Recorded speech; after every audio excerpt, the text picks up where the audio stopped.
Okay, welcome po sa set ng Glamorosa and of course we have here Alice Dixon. Hi, Zoe.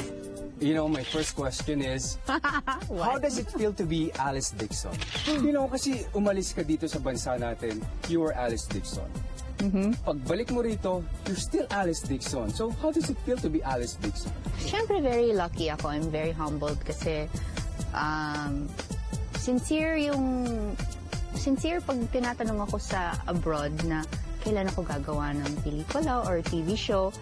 And at first I thought yung parang it's just for conversation lang. Pero when I came back, it was true na talagang may naghihintay na project para sa akin. A great actress like Alice will always be in demand. And because she has one of the most beautiful faces in showbiz, siguradong marami ang mapapahanga sa kanya kahit sa ano pa mang panahon. You know, the time pag may tinanong na artista, sino gusto mo maging leading lady? Alice Dixon. Pag tinanong isa na naman, si Alice Dixon. Puro Alice Dixon, Alice Dixon. Di naman, Zoren. Totoo. Yeah. Ngayon, I'm wondering, sino ba yung mga naling sa yung artista? Or sino ba yung mga nabasted mong artista?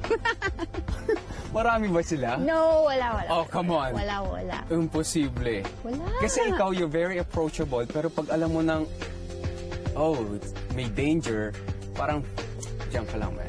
At sino ba yung mga lalaking, Come on, what? naligaw sa'yo man lang? I'd rather not say. Ha? Ba active pa ba sila ngayon hanggang ngayon? Yeah. Yeah? Yeah. Pero there weren't a lot from showbiz. Really? Mostly non-showbiz. Pero ikaw ba yung mas gusto mong non-showbiz or nagkataon lang ngayon na yung better half mo is Personally, mas gusto ko non-showbiz, pero hindi naman napipili yun minsan, right? Kung ano yung lumarating, hindi mo din masasabi. may bago bang nanliligaw sa'yo? Hindi kasi, alam nila wala dito yung husband mo. And, may mga ibang lalaki malakas ang loob pag wala yung husband. Honestly, there are some guys who have... Sino? Sino na? But, Sino? let's just say that okay naman kami ni Ron. And so... Yeah, I know you guys are okay. But, syempre pag nandito ka, you're feeling ng mga lalaki, libre ka. Actually, I don't think mawawala yun. Palaging kung ang guy is makakalusot, right? Paparamdam, humihingi ng phone number, yung ganon. But I don't think that's really manliligaw. It's just paparamdam lang. So meron nagpaparamdam? Definitely meron. Meron naman. Oo. Hindi naman mawawala yun. You can still feel it, di ba? Can you? Kapabalik mo pa lang, mabigat na kagad yung role na binigay sa'yo. And you did a very, very good job. Tapos, I heard that itong Glamorosa, mas pinili mo pang somehow to play, not really the bad girl, but you medyo may challenge na may revenge ang gusto mo. How true? It's true. Ibang project actually ang in-offer sa akin, and I said no to that. And then Glamorosa came up, and I said gusto ko mag-kontrabida. Bakit? Kasi yung face mo pang bida eh. Hindi siya pang kontrabida. Because I wanted to challenge myself, and I wanted to see if I could play yung role na different from what I usually do. And natuwa naman ako sa response ng management. And everybody, they said effective naman. So, you would think na parang hindi ata bagay. Kasi typical sa standard ng Pilipino, lalo na sa business natin, nagdidepend sila sa mukha not the craft. So ngayon, napatunayan nila na kahit hindi kontrabida yung mukha ni Alice Dixon, because of her talent, kaya, di ba? Thanks. Since napag-uusapan na rin namin ang kanyang magandang mukha, marami ang nagsasabi na kahawig daw ni Alice ang one and only na Carmina ko. Paano kung nanligaw ako sa'yo noon? Nanligaw in a sense na hindi yung ganong klaseng character yung ngayon. Kunyari, ganito na ako mature. Pag-asa ba ako? You're a little too young for me, right? No. Oo, magaling ako mag-adjust. Marunong ako maglaba, magluto. Magsiselos naman si Mina niyan. Lagot ka. Alright, can you invite our viewers dahil malapit na matapos ang glamorosa natin na talaga naman hinangaan ang pagganap mo dito? Okay, last siguro month namin. And marami pa po kayong dapat abangan sa show na to at maraming suspense and action-packed and drama-filled scenes ang magaganap. Subaybayan niyo po yung Glamorosa until the very end and thank you for all of your support. Kakainis naman, nag-last taping day na ang Glamorosa. Oo nga. Ano ba dapat Ganda-gandang ang abangan ng mga serye. fans? Hanggang February pa naman, di ba? Yeah, ang paganda kasi na paganda naman yung istorya. Sobra. Kaso, pag in-stretch natin, baka pumanis. Makahalata yun eh, kapag Oo. pinahahaba na lang. Pero nalimutan ko banggitin doon sa interview na si Alice sa Canada, nasa real estate business siya. Hanggang ngayon, kaya sa mga Canadian, pag meron kayong mga lote or kung ano mang gusto nyo pagawa, you call Alice Dixon. Kauwi lang yan, noong December. Correct, Di ba? oo. Napunta siya doon. At sigurado may next project na naman yan. Speaking of Glamorosa, ito naman ang Glamorosa si Mr. Fu. Mega, no? Hindi ko kinaya yung intro. Dahil dyan, nasa Kapatid Network na rin po ang magandang aktres na si Aiko Melendez. Ayan, para gawin ang primetime series kung saan mapapanood din natin si David Archuleta. Kamustahin po natin si Miss Aiko. Panoorin natin.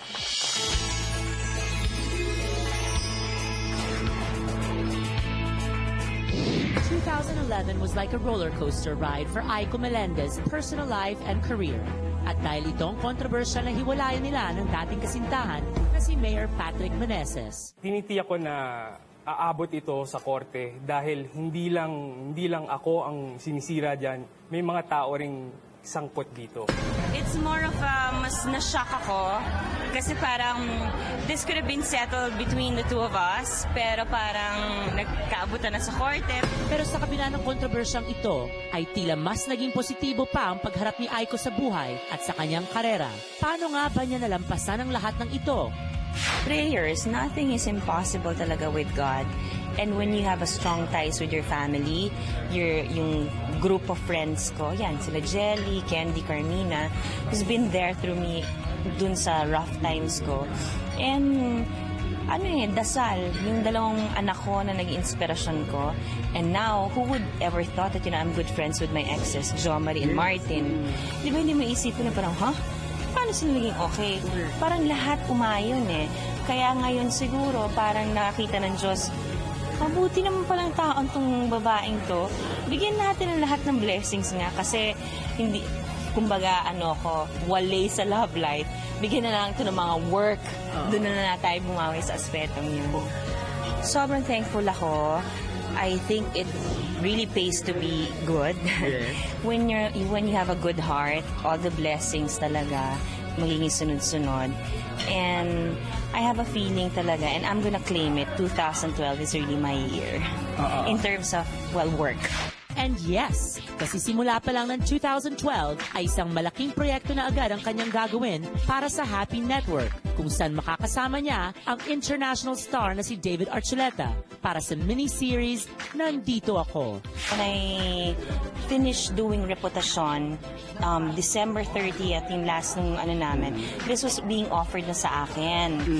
So, when I read the script and then when I found out that it was with Jelly, syempre I got excited more than anything else. It's fun to be working with your best friend eh. I mean, the last movie we did together was Mahal Kita Walang Iwanan. And then I'd be working with Direct Mac Alejandro also na I've worked with him na before. So parang, nung nalaman ko yan, parang sabi ko, who am I to say no, diba? Syempre sabi ko, sige, I wanna do it, I'll do it.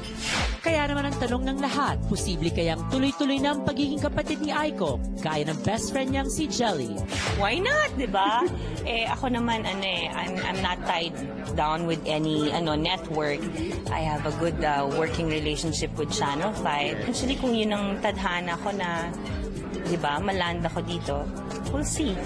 Mas gusto ko ng mas magagandang roles. And eventually this year din, siguro ako magde-decide na kung talagang saan akong network na talaga patungo.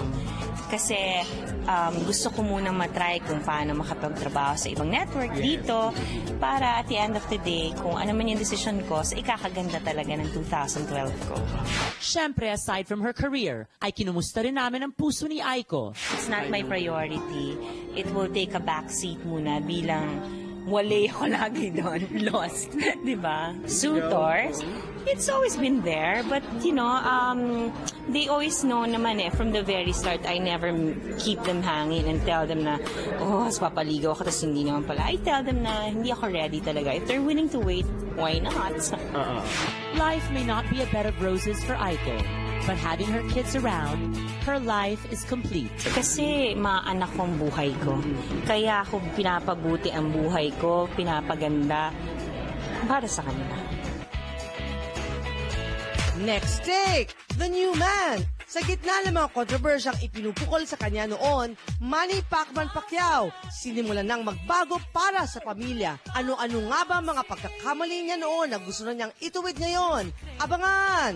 Iwas Moto. Sa gitna ng kanyang revelasyon tungkol sa naging kontrobersyal na relasyon, Iwamoto gustong magsimulang muli at magbagong buhay. Ano nga ba ang mga matitindi niyang dahilan sa pagbabagong ito? Abangan sa unang bahagi ng Caught by Christie.